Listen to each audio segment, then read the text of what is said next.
पावसाळी अधिवेशनात अंदाजपत्रकाला मंजुरी घेऊन यंत्रमागधारकांच्या अतिरिक्त वीज सवलतीचा गेल्या 8 मार्चपासून फरकासह लाभ दिला जाईल अशी महत्त्वपूर्ण ग्वाही आमदार प्रकाश आवाडे यांनी दिली।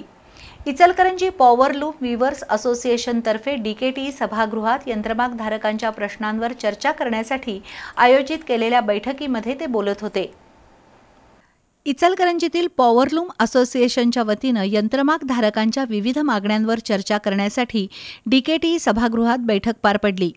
असोसिएशनचे अध्यक्ष चंद्रकांत पाटील, राजगोंडा पाटील, गोरखनाथ सावंत, दिनकर अनुसे, कमलकिशोर तिवारी यांनी यंत्रमाग व्यवसायात येणाऱ्या अडचणी आणि त्यावरील उपाययोजनेबाबत भूमिका मांडली। दरम्यान वस्त्रोद्योगाचे प्रश्न सोडवण्यासाठी केंद्र आणि राज्य शासनाकडे आपले सतत प्रयत्न सुरू आहेत।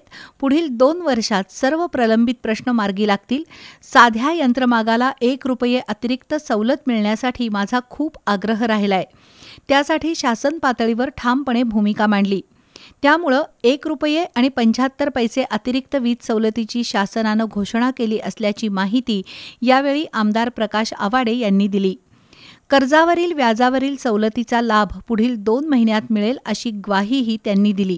इचलकरंजीच्या उद्योगाला त्यांनी सोलरचं नेट मीटरिंग मध्ये आम्हाला रूपांतर करून दिलं तर आपल्याला आज सुद्धा 3.25 रुपये प्रमाणे 25 वर्ष लाईट बिल आम्ही देऊ शकतो। 3.25 रुपये सोलरवर काम करणाऱ्या कंपन्या आहेत, सोलर जनरेशनच्या कंपन्या आहेत, सोलरचे चिप्स बनवणाऱ्या कंपन्या त्यांच्याशी बोलायला लागलो। माझ्या 2-3 मीटिंगा झाल्या, त्यांनी प्रपोजल दिले, ते गव्हर्नमेंटकडे पाठवले सुद्धा मी आणि आम्ही पॉझिटिव्हली त्याच्याकडे चाललोय। सौर ऊर्जा निर्मितीचा प्रस्ताव तयार करण्याचं काम सुरू आहे। लवकरच हा प्रस्ताव मंजुरीसाठी शासनाकडे पाठवण्यात येणार आहे।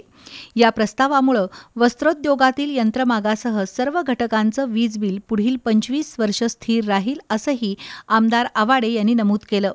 यावेळी विश्वनाथ अग्रवाल, सुनील पाटील, प्रकाश मोरे, रफिक खानापुरे, सतीश कोष्टी, सुभाष बलवान, प्रकाश गौड उपस्थित होते।